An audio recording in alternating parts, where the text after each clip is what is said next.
Thank you for coming to this new phase of the Dissertation Club, where we welcome recent graduates to discuss their dissertations. Every week, a graduate will present their dissertation. The session is being recorded. Susan has kindly accepted the offer to deliver this first session. Susan Bartrop is a coaching psychologist for business and life. Her specialist areas are neurodiversity and male well-being. She graduated this year with an MSc in Coaching Psychology. Her dissertation is titled "Through the Lens of Neurodiversity, How Neurodivergent Coaches Adapted to the COVID-19 Pandemic." In spite of the lack of literature, she crafted a brilliant dissertation. I just want to make 2 points before we begin. First, the style of organizational psychology students and coaching psychology students may differ from your subjects. For instance, they use APA referencing and they sometimes write in the first person. Second, please follow your departmental guidelines and the advice of your supervisor. They take precedence over what you will hear within our discussion today. Hi everybody. I'm pretty nervous, and I'm neurodiverse, so the two together might be quite interesting. But I will endeavour to tell you about how I got on in my dissertation, I was really looking forward to doing my dissertation. I'd done one already in my undergrad, but this was quite different. And I don't know how you guys what you've done to prep for yours, but I looked at lots of other people's dissertations before I started even thinking about mine, because although I'd done one previously, a master's is quite different from an undergrad. So I was quite aware of that. Well, I had certain things definitely in my mind that I wanted to make it have a very loud author's voice. So as Ryan says, I wrote from the first person, in the first person's voice, and I wanted to give my audience a very in-depth personal view to start with. You know, a bit of me. What was I like? Why had I done this? A little bit of my background. So as you can see, I haven't started with an abstract. I thought about starting with an abstract as I'd looked through quite a few other people's, but I decided not to. I decided to go straight in with the introduction. And I used language that was quite not as academic as some people write in their dissertation. I wanted it to be quite easy to read. Let's put it like that. Obviously, I had to be academic, but that wasn't the whole point. The whole point was introducing my audience to my work in a sort of simplistic way, if you like. Right, so I will just sort of talk you through it. So as I say, I started off with my story. Let's find my pointer over here. Has anybody got any questions about how I did my introduction? No? As I say, I just gave a background. In my feedback, my supervisor said she thought my introduction was slightly too long, so that when I convert my dissertation into a journal article, obviously it has to be cut in half to about 5,000 words, and I think I had about 14,000 words. I will do it slightly different. I will make a abstract and then a shorter introduction. So as I say, I just put that my history, And then I used obviously subheadings. I think that's definitely the makes it much easier and simpler to read.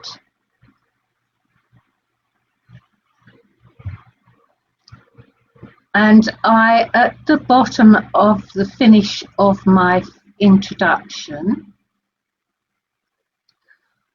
I actually alerted my audience to what to expect from my dissertation. So where they were going to go from the introduction. And when I get there, I'll show you exactly what I did. Is that okay for everybody? Am I going too fast? I haven't got to the end of my introduction yet. So it's fine for me. Fine for me. Does anybody have any questions before? It's all good. Hello, hello. Great. Everyone said it's fine. Yeah, fine. Thank you, Kathy. So as I said, I tried to make it as simple. Something that an academic said to me when I was doing my in my undergrad, said that think of your dissertation as taking somebody by the hand and walking them through the garden. And that sort of stayed with me because being neurodiverse, my brain does go a bit all over the place, and I do find it hard to stay on task and not to go off at a tangent. So this is where at the bottom I have said the structure of the study and how it's laid out in 5 chapters. So as I say, I've alerted my audience to what to expect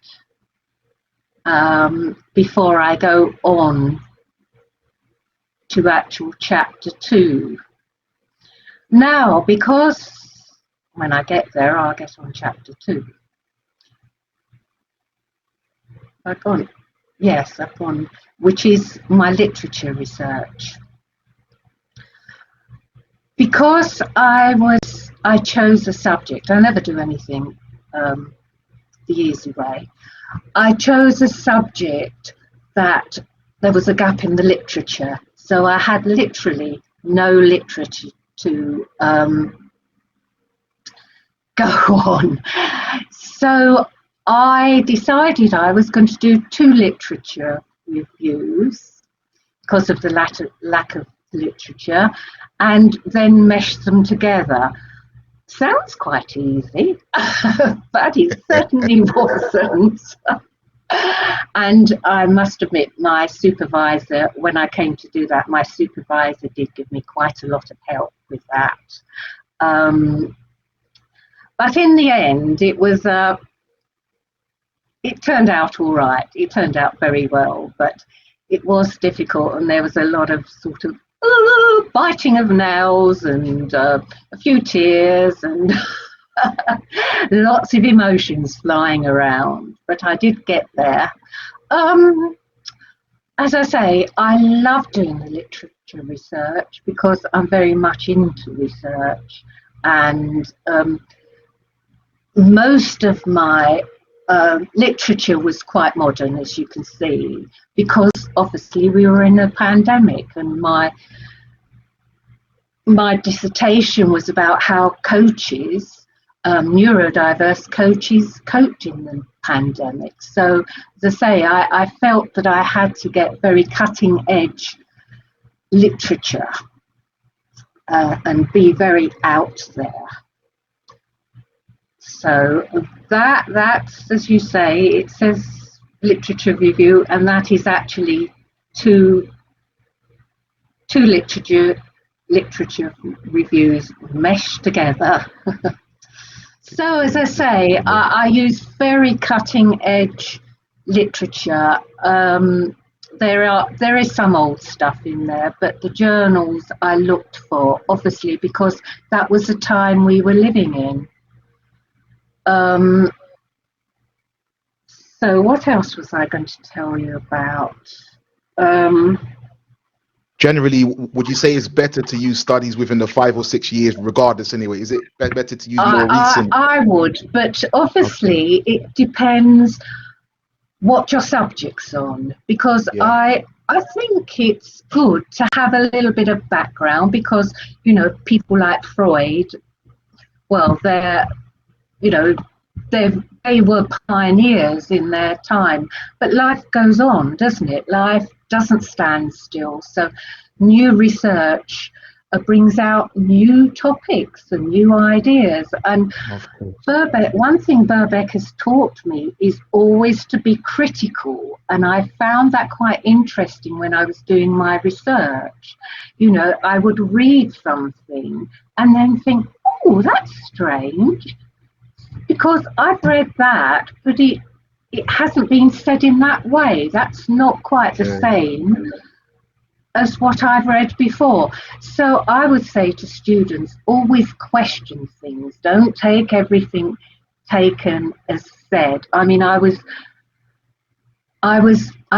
suppose I absolutely immersed myself in reading and in research, and I would go back and I would check and I would really make sure of my facts, well, as far as one can, with sort of comparing what various authors had said, and pick out the salient points and think, oh yeah, are they seeing something I'm not seeing, or is that correct, or do I agree with that? So yes, I was quite critical in my observation of other authors, I must say that. I wanted to get my facts right. And being neurodiverse myself, I knew how I was feeling through COVID. And I wanted to compare it, obviously, with how non-neurodivergent people were feeling as well. And that was very interesting with my research when I came to that. So I'm still...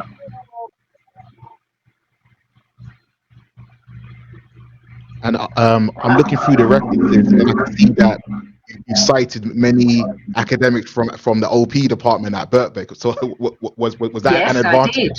I did. Yeah. Yes, That's great. because Nancy Doyle is from Birkbeck, and she's one of the top people in neurodivergency and working, as with Gail Kinman. So we have got two people. And also Jonathan, I didn't realise actually, Jonathan Smith, IPA man, he is from Birkbeck as well. So we've got a lot of researchers at Birkbeck. And of course, I see Almut is there as well. Yeah. So Almut McDowell. We have got a super duper library, guys. And there is a library. What was that one, Ryan, that you told me about, where they put? Is it Bion? Which one?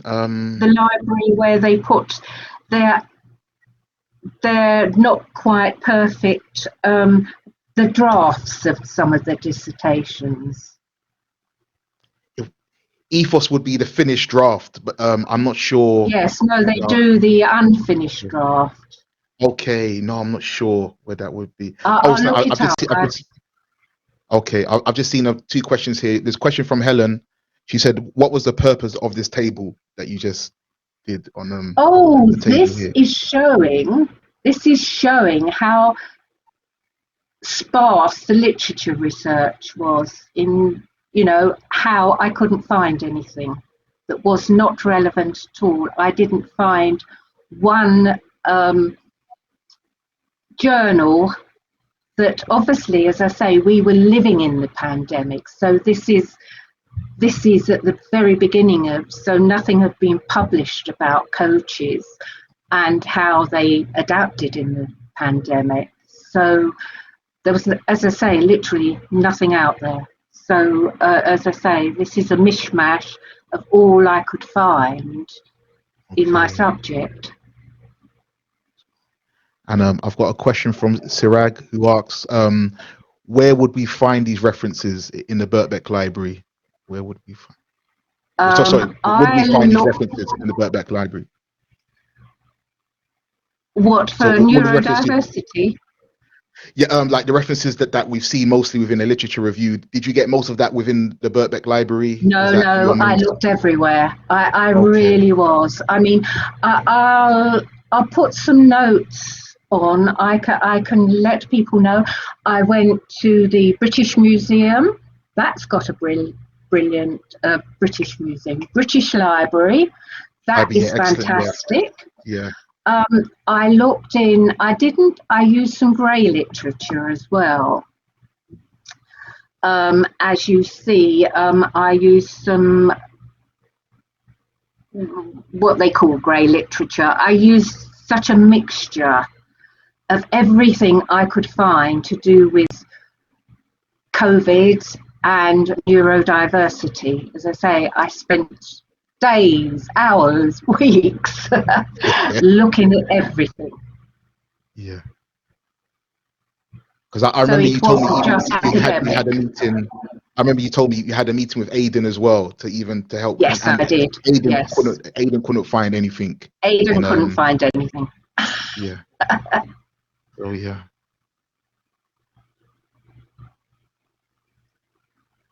Sandra, do we have access to previous years' dissertations? Only what you've been given. Yes, you do. I've been told. Yeah, I think that there's a few. I don't. It's like 3 or 4. Is there, Susan? Did you have access to many, or? I looked, and I can't remember now, guys. But I will find out that information. I found lots. These were not only Birkbeck dissertations.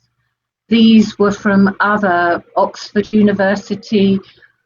I found a lot of people's dissertations. And I can't remember how I did it and where I found them now. But I will find out all that information and send it to you, Ryan. Thank you, I appreciate that. So yeah, I'll get back to you, Sirag. Who asked me that question? Yeah, I'll get back to the person who asked me that question. That's great. But I did literally scour everywhere. As you see here, this was something that Nancy Doyle does. It's a proper academic thing, but it's more like a newslettery thing.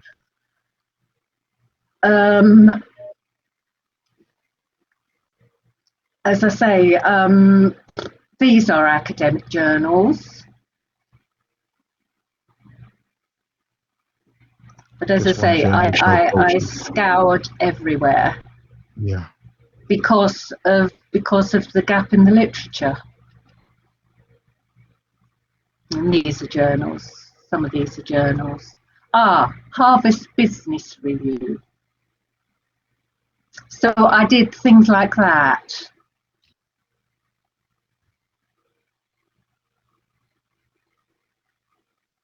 But as I say, it depends really what your subject matter is. What else was I going to tell you?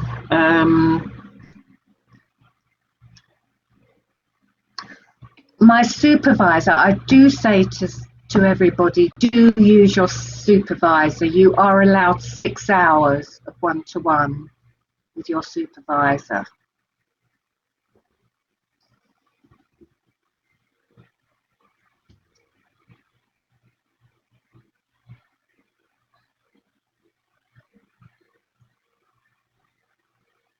And as I say, everybody has their own slant and how they want to do their dissertation. And what I did, I took ideas from all different dissertations and thought, oh, that's a good idea. But as I say, I decided that I didn't want to make it too academic, so I didn't put all the big words in. Now, my methodology, as I say, I used IPA, which is, I wanted to do that because IPA is quite different from thematic. You are actually part of the research. You are trying to make sense of your participants' meaning. So you're trying to make sense of them making sense. So you get very, very much into their zone. And I just loved interviewing my participants. They were so authentic and they shared so much with me. As I say, it was no mean feat. Qualitative is quite time consuming, and I had somebody translate the transcripts for me. I didn't do that myself, but the analysis takes forever. Is anybody doing IPA? Can you put that in the chat if you are?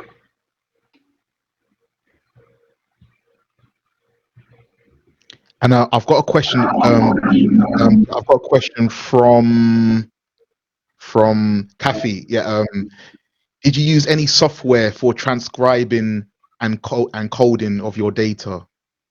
No, I didn't. As I say, I had it transcribed for me. I tried it. I had 6 participants, but I only used 4 interviews because we just had 3 months to do our dissertation. And it was a very, very tight schedule. So I only used 4 of my participants' transcripts. And I tried on Teams, because we are supposed to use Teams. And to be quite honest, it was making so many mistakes that I couldn't use it. I tried Dragon as well, and Dragon was awful. I didn't get on with it at all, but that's just me. Other people might find that they can. So, as I say, I paid somebody to transcribe for me. The analysis was a very long-winded. So what I'm saying, if you're doing qualitative analysis, please make sure you leave enough time. Like, it's not a week's job. It is very time consuming because you have to go over and over your coding. You really should code everything 3 times. And I did mine with Post-it notes.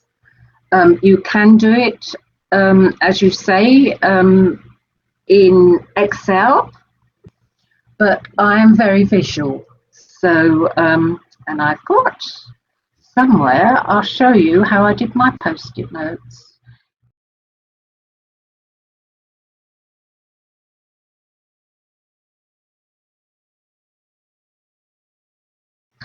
Right, so just any other questions? I think just a comment from me, I really like the way, this is a compliment, Susan, so I really like the way you've actually provided different chapters. I've not really used that before, so that's quite interesting. So how you separated the chapters in terms of your content in the actual project itself. Thank you. I think,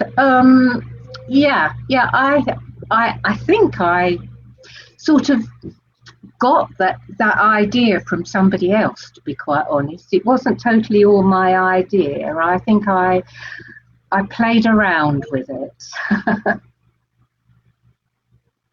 But yes, it makes it slightly easier to read, doesn't it? And I've got a question from Tariq.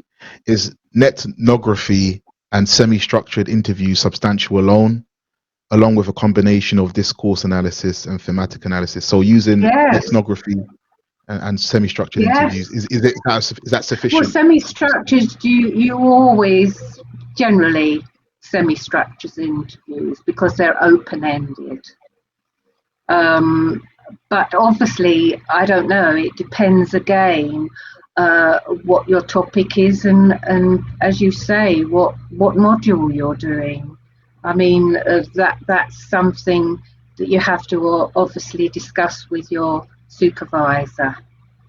But yes, discourse analysis, thematic analysis, that there's so many different methodologies. It's just your preference. And Tariq said thank you. And And actual research take. What do question. you mean by my research? My literature research or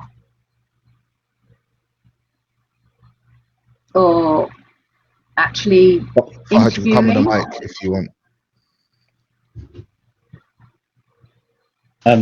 Hi, Susan. So I was just wondering your actual, it was to do with when you were undertaking your actual research methods. I mean, how long did it take you to collate all your responses? Because you made a comment which I really liked, and it was to do with making sense of how people make sense of the questioning, for example. So I was just wondering, so I think in my position, we all probably have, dependent on when our ethics forms have been approved, we probably have a region of 2 to 3 months, so from now up till the end of September to actually submit our research project.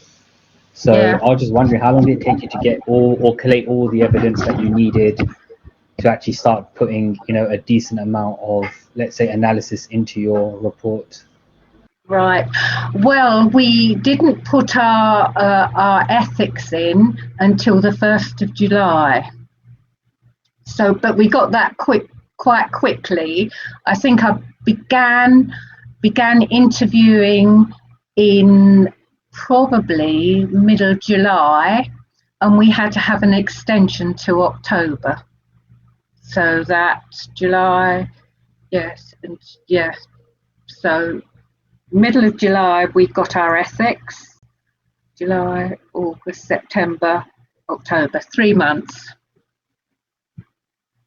But in saying I collected my data, oh dear, I can't remember now.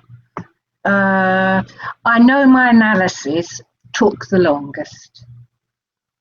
It wasn't the writing up, well, I had that done, but from friends that I know that did their own translating, that doesn't take the time, it's the analysis that takes the time. So allow yourself,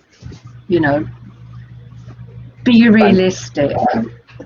And thank you, Susan. Also, just out of interest, what hiccups did you encounter whilst you were actually, undertaking any of the actual questioning or the interviews? I know we've been told that sometimes it's really hard for people to opt into your analysis. I mean, from your own personal experience, what did you find difficult in actually obtaining? I mean, how did you find, or what did you find difficult in actually obtaining information from your participants? I mean, what was it? What was it? How do you mean, in asking the questions, or did? I mean, any potential obstacles that you had. So, for example, you said you had to ask for an extension. I'm not saying the actual recruitment of participants was the issue, but I mean, what problems did you face when you were out? So you've got your approval now, you're out in the field in theory. Let's say, what obstacles did you have? Were people not responding back to you in a timely manner, or did people opt out, or did you find troubles during your academic journey in completing the research project? No, I didn't have any problems with it. I did all my interviews. I set those up quite quickly. and did the interviews all in a week. So I got the people from Facebook. Where else did I get? LinkedIn.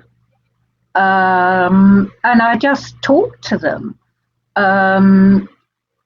And I sort of gathered them because remember, everything was online. We were in a pandemic, and everybody was talking online, and it was quite easy actually. And I just said, I put out, what did I do? I put out like a sort of an advert, students wanted. And then I talked to people in my networking and said, do you know of anybody that might be interested in this? And I found it quite easy to get participants. But as I say, I only had 6. Yeah, I found Facebook groups best. Okay. But then I went, I went to neurodiverse Facebook groups. So perhaps I did purposeful sampling. So I was looking for a certain type, specific group. That's very interesting. Yeah, okay. Yeah. Whereas I think LinkedIn is probably too generic, too blanket of a platform, maybe to get participants. Yes, but then if you're having conversations with somebody or liking somebody, then you can get into a conversation with them and say, hey, do you know anybody that, I'm looking for this type of participant. Do you know of anybody? Okay, all right then. Who is that now? Let me just see it. Yeah, Laura. Go ahead, Laura. Susan, I love how your dissertation is presented in the written form. It flows beautifully. Can you talk to me a bit about the writing and editing process? Because, it appears wonderful on the page. I don't know. I don't know. I mean, I changed it around a lot because I'm neurodiverse. I tend to sort of make a draft, then I make another draft, then I change it. So it's forever moving. I don't know how to sort of explain it. I feel that you have to put a bit of you in it. Because it's your work, it belongs to you, and I felt quite protective over it in a funny sort of way. I think when you get in a zone, when you zone in, and you're just looking, that's all I seem to live my dissertation at that particular time. But how far are you into your dissertation? I've created a draft for the literature review and methodology chapters, and I'm now partway through transcribing and analysing the data. So I've still some way to go, but I've started putting type to paper, which in and of itself can be a challenge sometimes. So you're going to do it with post-it notes, are you? Your thematic analysis? Yes. You're doing thematic, are you?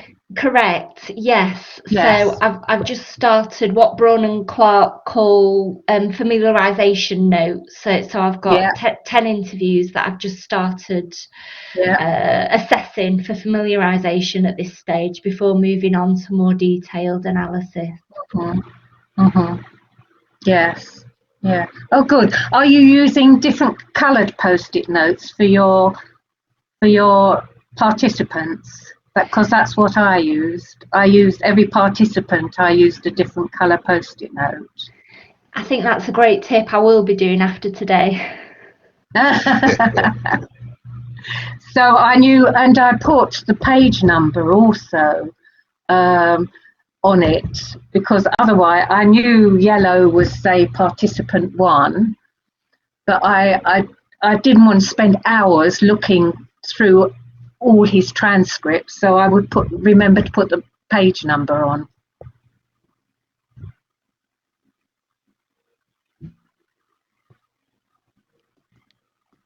And I've just seen an excellent comment from Michelle. She talks about I tried Project Match, and she's going to write a section in a dissertation that talks about this notion of research silences. Yeah, I think we need research on research silences. Like why is it so difficult to get down? I think that'll be useful for everybody. Comment from Kathy as well. So, Susan, are you able to see the comments from your side as well? Or? Yes, I can. Yes, I'm looking at the comments. Yeah. I don't know what the ethical... we used to now, thinking back, I think people did used to offer like a little reward, didn't they? But I don't know if that's still okay now. You'd have to check that, obviously. Yeah, have to check. And they used to offer lunch vouchers. I remember that. Me too.